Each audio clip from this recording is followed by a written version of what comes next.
What's up, Mac Nowstalgia? Dave here with a review of J. Cole's The Fall Off, his 7th and allegedly final album. J. Cole, now 41 years old, been a rapper quite a long time, and been a rapper at the forefront, at the top, the pinnacle of contemporary hip-hop for a very long time as well. I think J. Cole's continued success and popularity, The Fall Off on track to have a very big debut week, really speaks to a trend that we've seen a lot with rap, which is that the stars of rap are getting older. We're getting less and less mainstream, like 4-quadrant agreeable stars because the stars that we have are not actually going away. They're just aging. Drake, Kendrick Lamar, and J. Cole are all 38 years of age or older. We've been doing them for quite a long time.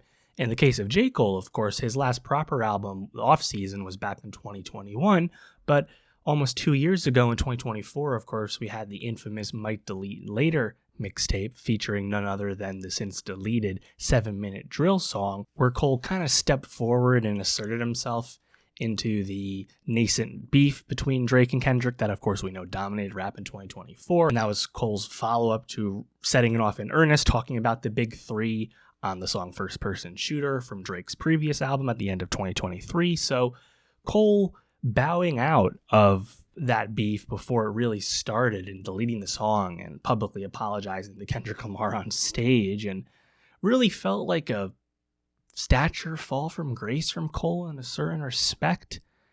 And then to see the fall off, this long talked about, hyped up, mythologized album from Cole be talked about as his final record, it's interesting to me. You know, I think there's the thematic completing of the circle with J. Cole's debut mixtape, The Come Up. Now The Fall Off, he's kind of completed the arc and the storytelling of his career that's kind of positioned and carried him through all of his projects. It's an interesting thing. Whether I actually think that this is the final album from J. Cole, I don't at all, frankly. Having your final album not actually be your final album is a tale as old as time in rap, whether it's people as high profile as Jay-Z, recently someone like Logic did it, West Side Gun apparently is doing it later this year. Whoever it is, this is something that happens and gets taken back all the time in rap, and Cole is simply just too popular and too successful. This is why Logic came back. The allure of the money and the allure of the attention is just not going to go away. J. Cole's talked about return to the Dreamville Music Festival in North Carolina happening at some point in the future. He'll release new music.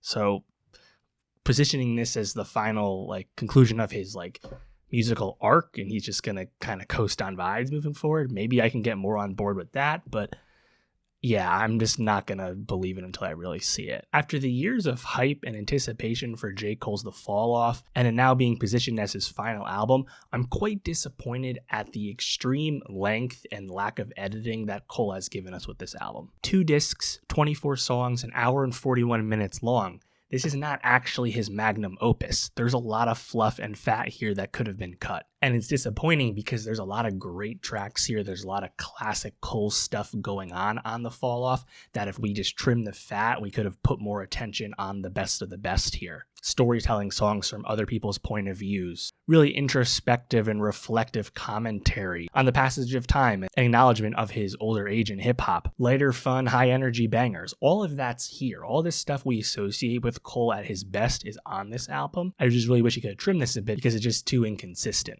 This is not an album that you put on front to back. There are skips here. And while I don't think it's his final album by any stretch, the highs on The Fall Off are fitting enough as a send-off. And thematically, when this album is at its best, it does do a good job of completing his narrative arc that he started with his debut mixtape, To Come Up. Now, in terms of this being the final Cole album, something I can get behind is that maybe Cole is running out of things to say, and that's why he wants to kind of bow out gracefully and put a bow on this from his, his long-running discography themes and things like that.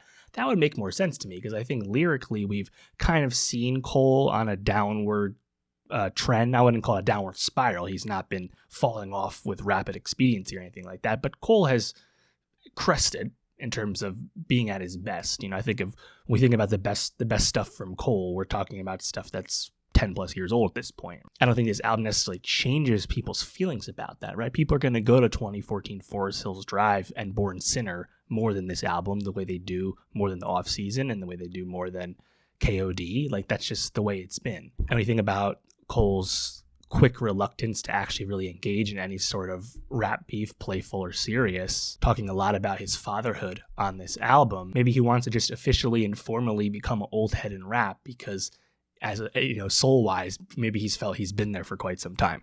That's just my guess. Going through the track list here, not going to go through every song because there are so many, but right off the bat, you have the 2 disc structure with disc 29 and then later disc 39. And these discs represent the ages that Cole was when things happened with him. I think 29 is when he returned back to Fayetteville, North Carolina, and kind of got in touch with his home and whatnot. And then disc 39, I believe that's the age he was when he first became a father. I believe he's now a father of 2. He talks about that on this album. Track 226 is one of my highlights for sure. I love the delivery cadence from Cole. And it has this repetitive, like, dull hook, but you get past it because this is a great example of Cole at his kind of vocal variety, like strengths on full display here, right? Because that second verse, Cole is speaking with his full chest, and really like getting out there, and he's a lot more animated. And there's these call and response doubled vocals, and then you get this melodic outro, which is not out of the realm of, say, the melody on like Middle Child, for example. I think this is a song that definitely will go hard live and will be a fan favorite for sure. And then right after that, you have the song Safety, which is a complete switch up with these jazzy horns, definitely more of a boom bap track. Cole in his storytelling bag, doing that, POV switch up where he's rapping and talking about a song, not from his own thoughts, but from the point of view of someone else, talking about his daughter on this song. I like this one quite a bit. Run a Train featuring Future also surprised me because the intro and the hook of it, you have this really exultant Future vocal performance. It's really outside of the realm of the normal stuff that Future tends to do. I really like that edge, frankly. It certainly surprised me. The song Poor Thing, right? This is a really good 4-track run, frankly. The song Poor Thing, I think the flow is great from Cole here, and the beat is just fine, but I think the hook is great. The War Games line in particular, I really liked. I think that sung bridge is very nice as well. Hunts Road Blues also has Future, has Thames. Nothing too special for me, frankly. Who the Fuck Is You, though? I love the keys on this. I think the flow is cool from Cole because it's like intentionally a bit slower, and then it's a patient song because it has this switch up and the beat starts to hit, and I think it's just a really dope track. Drum and bass I thought was pretty solid. The Let Out is also one of my highlights for sure. I think vocally, melodically, this performance from Cole very much reminds me of like Bone Thugs and Harmony, frankly, not something I normally associate with J. Cole. I think the guitar section here is really awesome. Just some really cool vocal layering. I think in general, the mixing, the production on the songs that are at their best, like really pop. There's definitely a lot of detail here, and that's nothing new with Cole at his best, the Dreamville projects, all that kind of stuff. Bombs in the Ville, definitely more of a moody, melodic Cole, but I think those vocals also quite work well. Lonely at the Top, you get some of those most reflective and self-aware moments from Cole lyrically. I think the kick drum also really pops here. Then we switch over to the other disc, The Villist with Erykah Badu, definitely a vibey track. But one of, if not my favorite songs on the whole album is Old Dog with P.D. Pablo. Of course, P.D. Pablo, the originator, the person who put Carolina hip-hop on the map, of course, Cole's OG in every respect. This beat is gas. This song is straight heat. It's hard as hell. Pablo spazzes on the chorus. I love this track. Went back to it a lot. This is just a hard classic Cole banger. It's great. Man Up Above, I think, is also pretty cool because it has this melodic chorus almost in tune with like a nursery rhyme style cadence from Cole, really showing that versatility. I like it quite a bit. I Love Her Again. This song is another one of those kind of Cole odes, right? He's talking about this misconnection with a prostitute he used to know or become acquainted with, in a sense almost like a spiritual successor to Wet Dreams, of course, which is a similar song thematically, which is of course a massive hit now for Cole.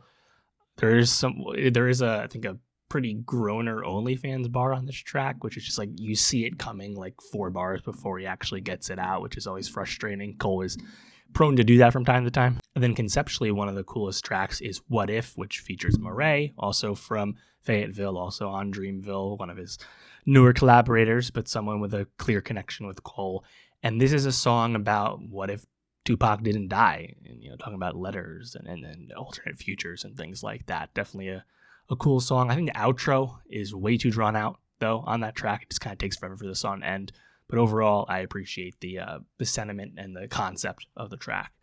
So yeah, J. Cole, The Fall Off. Obviously, the Cole stans are eating it up like they always do. And clearly there's a lot of songs I liked, as I just mentioned. And I think if we had trimmed this album down a bit, you could have put this up there with the best of the best Cole albums. But because this album is just a bit too indulgent and unrefined, frankly, with its extreme length, I don't know if you necessarily can do that. We'll see how it ages.